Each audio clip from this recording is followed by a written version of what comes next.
ಆಯಾಲಿದು Thursday evening mini blog ಆಗಿರುತ್ತೆ. ಇವತ್ತು ದೇವ್ರ ಮನೆನ ಸ್ವಚ್ಛ ಮಾಡ್ಕೊಳ್ಳೋಣ ಅಂತ ಹೇಳಿ ಮಾಡ್ಕೊತಾ ಇದ್ದೀನಿ. ನಾಳೆ ಶುಕ್ರವಾರ ಆಗಿರೋದ್ರಿಂದ ನಾಳೆ ಬೆಳಿಗ್ಗೆ ಬೇಗನೆ ಎದ್ದು ಪೂಜೆ ಎಲ್ಲ ಮುಗಿಸ್ಕೊಬಿಡ್ಬೋದು, ಈ ಥರ ಒಂದಿನ ಮುಂಚೆನೇ ಮಾಡ್ಕೊಬಿಟ್ರೆ.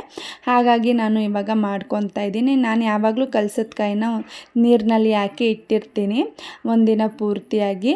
ದೇವ್ರ ಫೋಟೋನೆಲ್ಲ ನೀಟಿಗೆ ಒರೆಸಿ ಎತ್ತಿಟ್ಕೊತಾ ಇದ್ದೀನಿ.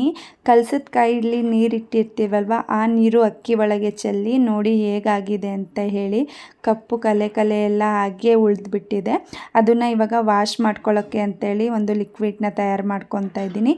ನಿಂಬೆಹಣ್ಣು ಮತ್ತು ಹುಣಸೆಹಣ್ಣು ಹಾಗೆ 1 ಟೇಬಲ್ ಸ್ಪೂನಷ್ಟು ಉಪ್ಪು ಮತ್ತು ನೀರನ್ನ ಸೇರಿಸ್ಕೊತಾ ಇದ್ದೀನಿ. ಸೇರಿಸ್ಕೊಂಡು ನೀರು ಚೆನ್ನಾಗಿ ಕುದ್ದ ಮೇಲೆ ನಾನು ಪಾತ್ರೆ ಅದರೊಳಗೆ ಇಡ್ತಾ ಇದ್ದೀನಿ. ನೋಡ್ತಿದ್ದೀರಲ್ಲ ಎಷ್ಟು ಚೆನ್ನಾಗಿ ಕಲೆ ಎಲ್ಲ ಬಿಟ್ಕೊತಾ ಇದೆ ಅಂತ ಹೇಳಿ. ನಾನು ಕೂಡ ಇದನ್ನು ಫಸ್ಟ್ ಟೈಮ್ ಟ್ರೈ ಮಾಡಿದ್ದು. ನಮ್ಮ ಮನೆಯಲ್ಲಿ ನಾನು ಪಿತಾಂಬರಿಲಿ ವಾಶ್ ಮಾಡ್ಕೊತಿದ್ದೆ, ಅಷ್ಟೊಂದಾಗಿ ಚೆನ್ನಾಗಿ ವಾಶ್ ಆಗ್ತಿರ್ಲಿಲ್ಲ. ನೋಡ್ತಿದ್ದೀರಲ್ಲ ಇವಾಗ ಎಷ್ಟು ಚೆನ್ನಾಗಿ ವಾಶ್ ಆಗಿದೆ ಅಂತ ಹೇಳಿ. ಅಲ್ಲೆಲ್ಲ ಕಪ್ಪು ಕಲೆ ಇತ್ತು, ಅವೆಲ್ಲ ಕ್ಲೀನ್ ಆಗಿದೆ. ದೀಪ ಕೂಡ ತುಂಬಾ ಕಪ್ಪಗಾಗಿದ್ದು ಕಂಪ್ಲೀಟಾಗಿ ಕ್ಲೀನ್ ಆಗಿದೆ ದೀಪನೂ.